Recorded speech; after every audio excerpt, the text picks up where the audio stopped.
Et là, on va prendre le cavernoscanner après. Non, là, il n'y a pas de cavernoscanner. Hélène, tu veux le présenter, le cas numéro 2 ? 2.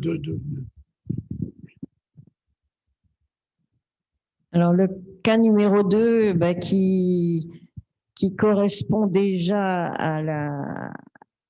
à l'étude sur le suicide qui a été, donc, que l'on a évoqué tout à l'heure, parce que c'est un jeune homme qui nous est arrivé jeudi dernier, tard le soir, parce qu'on l'avait ajouté en plus. Sa sœur nous avait appelé en nous disant que son frère était au bord du suicide et qu'il fallait absolument qu'on le voie le plus vite possible. Alors, la sœur travaille à Top Santé et c'est comme ça qu'elle avait trouvé nos coordonnées. Et ce garçon a maintenant 42 ans et il venait d'avouer à sa sœur que, eh bien, il n'était pas marié, il n'avait pas d'enfant, il n'avait pas de petite amie parce que il avait toujours eu des problèmes d'érection graves. Donc, il a 42 ans et il est dans le Midi et il a vu des urologues, des psychiatres, des psychologues qui lui ont tous dit que c'était dans la tête et qu'avec un petit peu de tadalafil, ça allait marcher. Et bien sûr, ça ne marchait jamais. Donc, c'est un immense garçon d'1,95 m, on le verrait très bien basketteur, physiquement magnifique. Et voilà, et donc une HS à 3 avec Cialis, mais sans Cialis, rien. Un IF5 à 9. Et donc, je lui ai fait donc directement un maxi-test. Et ce maxi-test, donc avec Papa 40 plus EDEX 20, puisque maintenant, on est à peu près sûr, on n'a pas encore sorti l'étude définitive, mais on est à peu près sûr que c'est bien comme mélange pour le maxi-test. Donc, je vous montre donc une image d'une caverneuse à 10 minutes, donc où l'on voit qu'effectivement, il y a une permanence de la vitesse diastolique. Et je vous montre, et donc à 10 minutes, la veine dorsale profonde, donc qui fuit à 14 cm/s.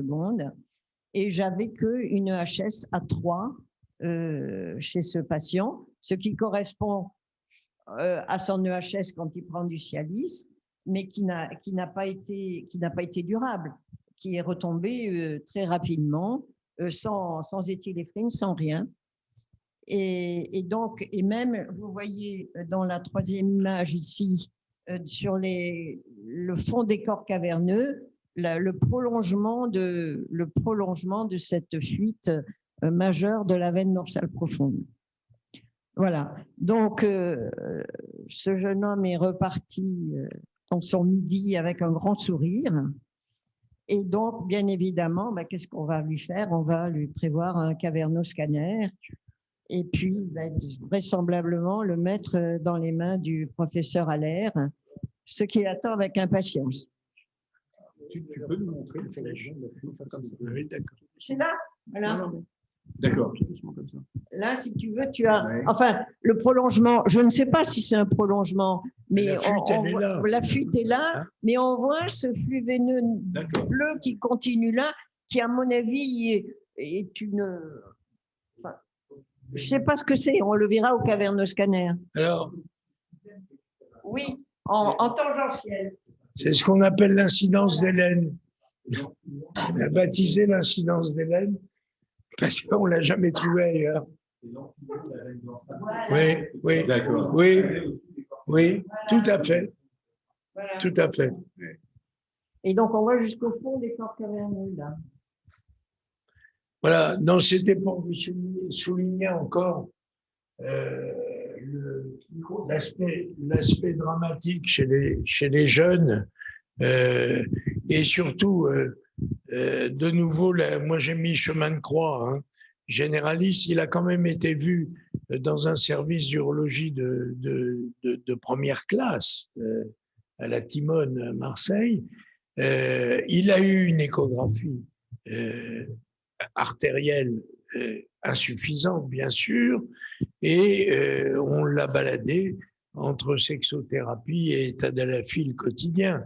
Voilà. Donc, ça, pour moi, ça n'est plus acceptable. Voilà, je pèse mes mots et j'irai pas plus loin. Donc, on va voir ce que le cavernoscanner va nous apprendre. J'espère que ça sera une fuite simple pour lui. Voilà.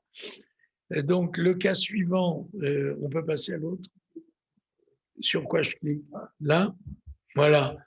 Alors, c'est encore pour toi, Hélène, ce dossier. Je le résume et puis tu vas le commenter au point de vue échographie et on vous montrera le cavernoscanner aussi parce que on va vous dire comment s'est conclu ce malade. Donc, voilà un homme qui a 52 ans, qui a une dysfonction érectile depuis 2009.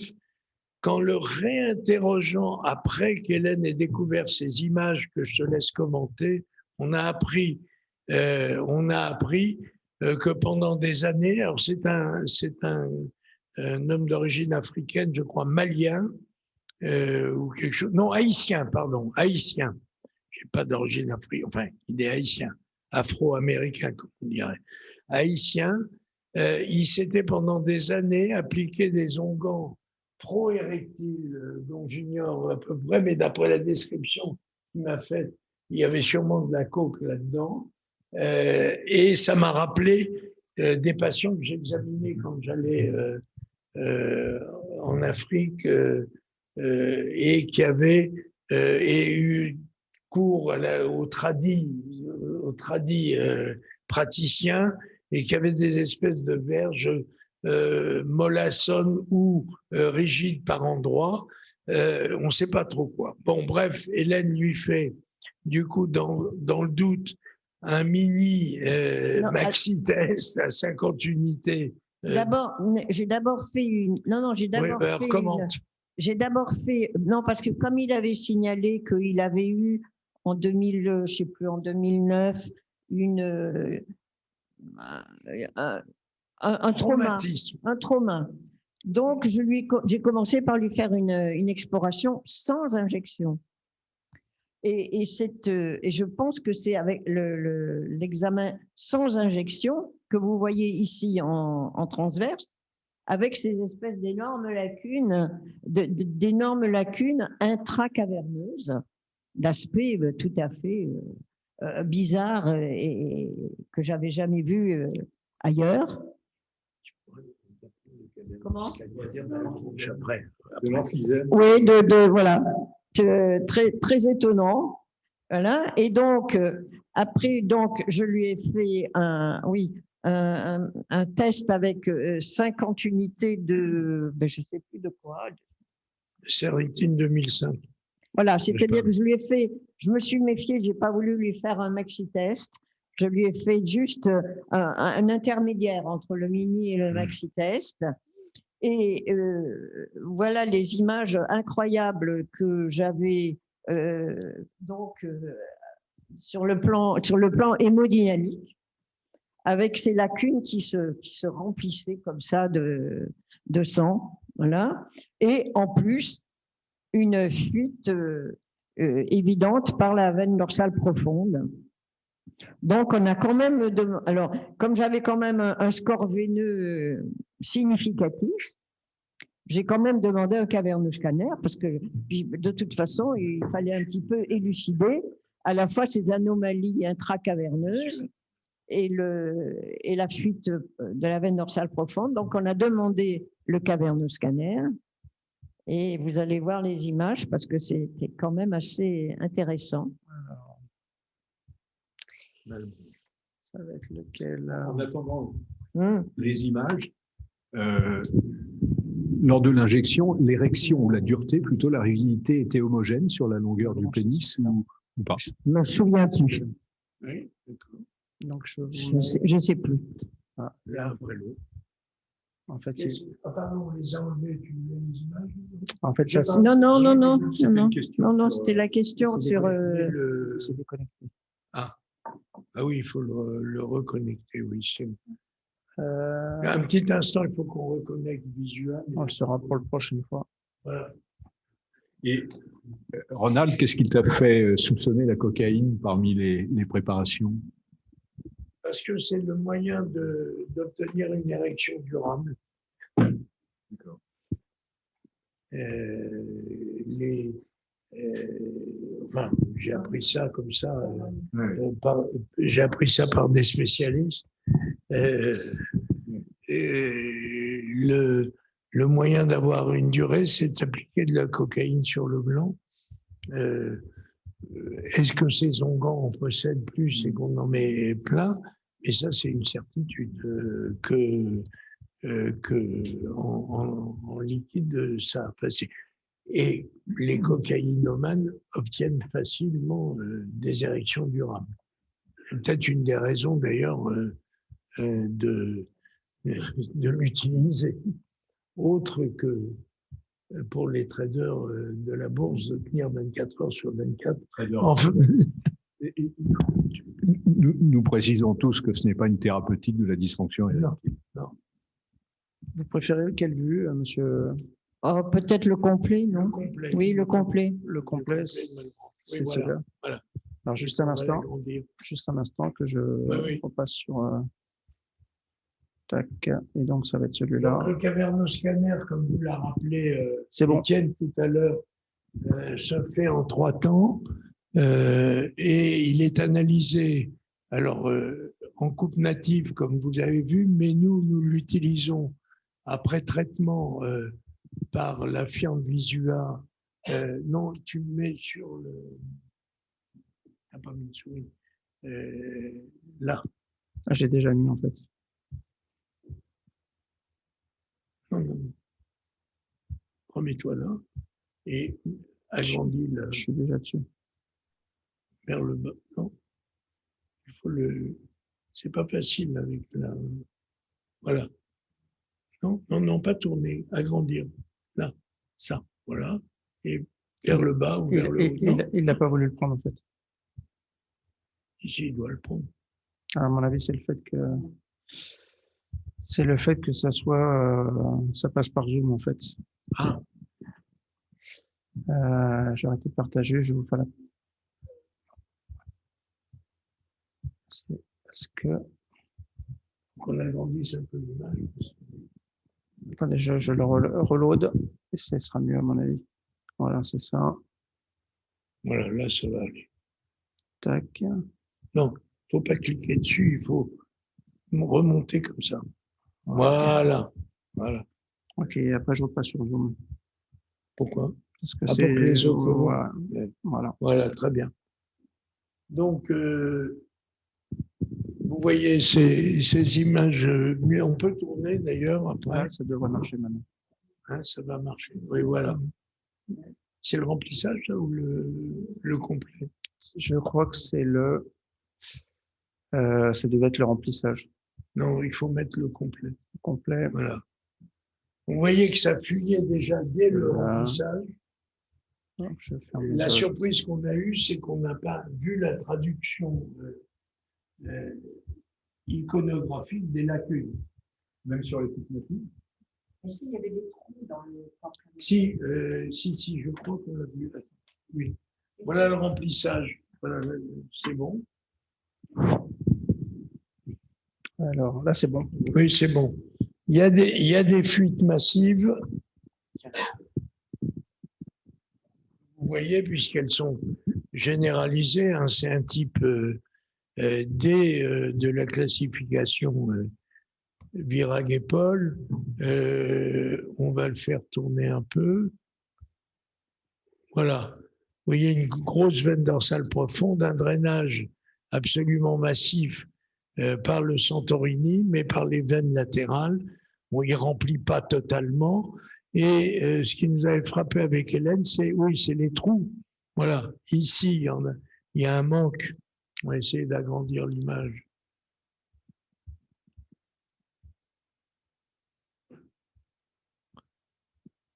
Voilà. Il y a un remplissage incomplet. Alors, est-ce que le remplissage est incomplet parce que ça fuit beaucoup ou est-ce qu'il y a des trous? Mais je pense qu'il y a quand même des manques importants à l'intérieur du corps caverneux sans qu'on puisse les objectiver de façon... alors, il faudrait revoir effectivement les images natives, mais vu l'intensité des fuites, on a discuté. Alors, qu'est-ce que vous voulez faire à ce malade? Voilà ma question. Toutes choses égales, il a un électromyogramme normal et il a un électromyogramme normal, il n'a pas d'anomalie hormonale, mais il a ces anomalies morphologiques et cette fuite très intense. Donc, question, qu'est-ce qu'on lui fait?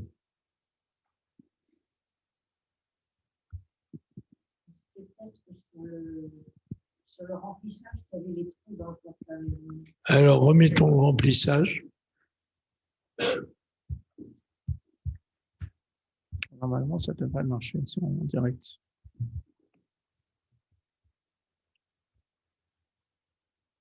Non, mais c'est bon, ça marche.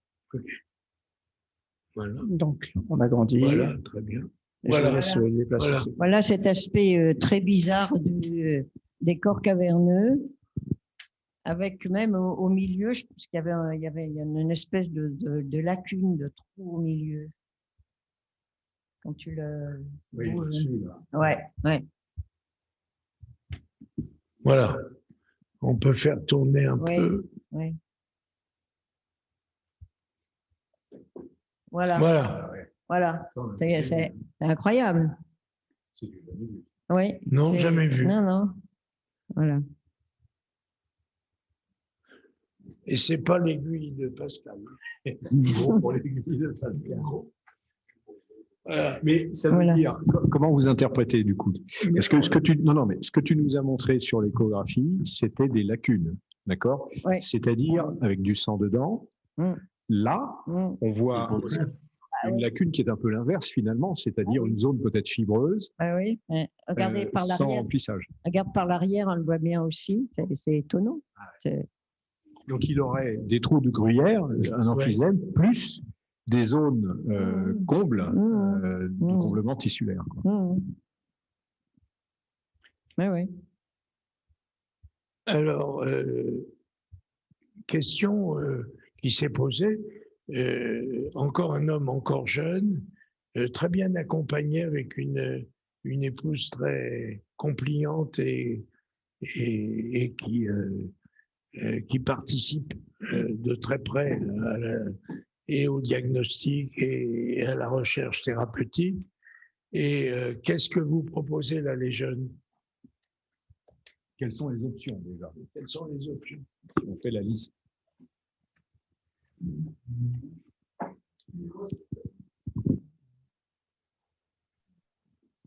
Juste pour revenir sur l'aspect scannographique, c'est quand même étonnant parce que quand c'est rempli, il n'y a plus la lacune. Enfin, il n'y a plus le trou qu'on voit là. Oui, mais ça peut être un effet de la reconstruction. Oui. Il faudrait le voir en coupe native. D'accord.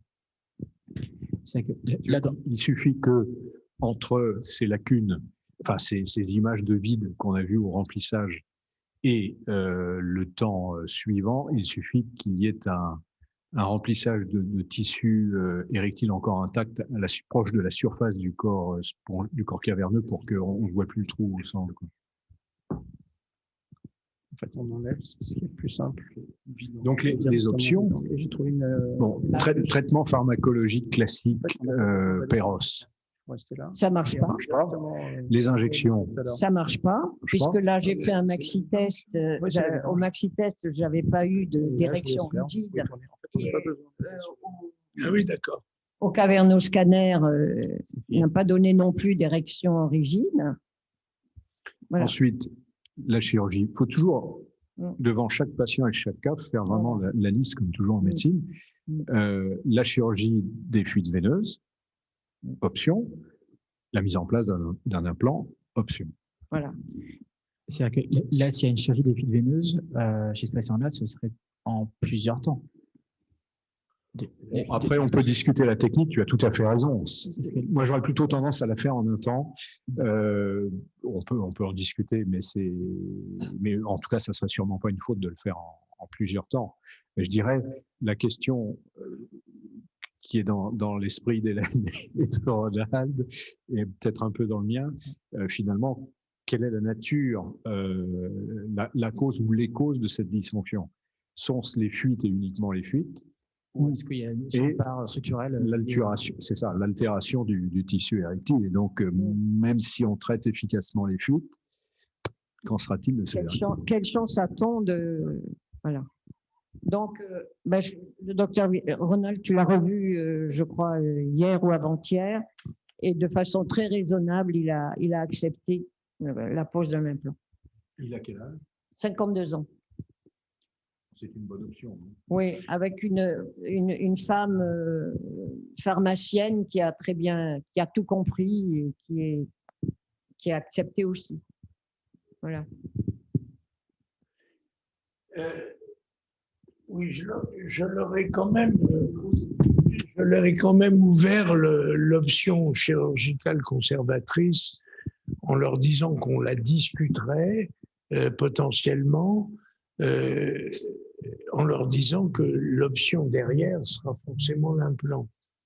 Et c'est toujours comme ça que je mène la discussion, très souvent comme ça que je mène la discussion, sauf dans certains cas où l'implant est obvious, comme disent les anglo-saxons. Mais là, il avait 52 ans, il fallait quand même lui mettre le marché en main, et ils ont choisi l'implant, et c'est elle qui était la plus non pas fan, mais la plus orientée d'emblée, au fur et à mesure où j'expliquais qu'il devait y avoir. C'est là où il m'a retéléphoné pour me demander si je pensais que c'était vraiment ces pratiques de jeunesse qui avaient pu causer ça. Voilà. On peut se poser la question. Il n'y a pas d'autres maladies évolutives. Je pense pas. Je sais pas. Honnêtement, je sais pas. Mais en tout cas, ce que je vais, suite au staff, recommander à Sébastien Belay, à qui j'ai confié ce patient, c'est de faire des biopsies du tissu et d'en prendre suffisamment pour qu'on puisse étudier l'origine, peut-être avoir une anatomopathologie. Voilà. Ouais. Est-ce que ça pourrait pas être intéressant de lui faire une IRM avant? Qu'est-ce que tu vas leur apprendre de l'IRM? Voir les trous? Voir s'il voir y a mieux les beaucoup de trous? fibrose ou... Oui. Oui.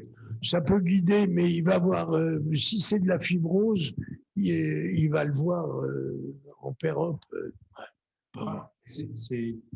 C'est un cas tellement particulier. Enfin, d'abord, est-ce que vous avez connu ou rencontré des cas similaires Ah non, ouais. des images échographiques comme celle-là avec ces images de lacunes. Ouais. Non, c'est la première fois que j'en voyais. Oui, ça serait bien. Ouais. Avec injection. Avec injection. Peut-être on peut faire une IRM avant et après injection. On va discuter avec Pascal pour qu'il le fasse. D'accord. Très bonne suggestion. Voilà, je crois qu'il est quelle heure? 8h05, on peut encore voir un cas, un dernier cas. Est-ce qu'il y a des commentaires dans la foule qui restent?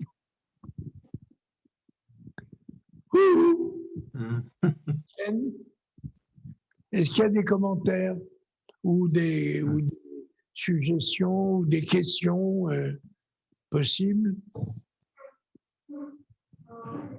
Étienne, tu l'opérerais, ce malade?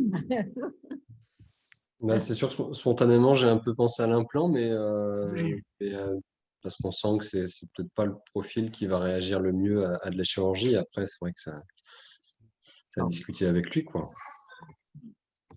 Non, mais on va lui faire une IRM. Au revoir, Christophe. Au revoir. On va mettre un dernier cas avant de partir et puis avant de clore. Des commentaires encore, non?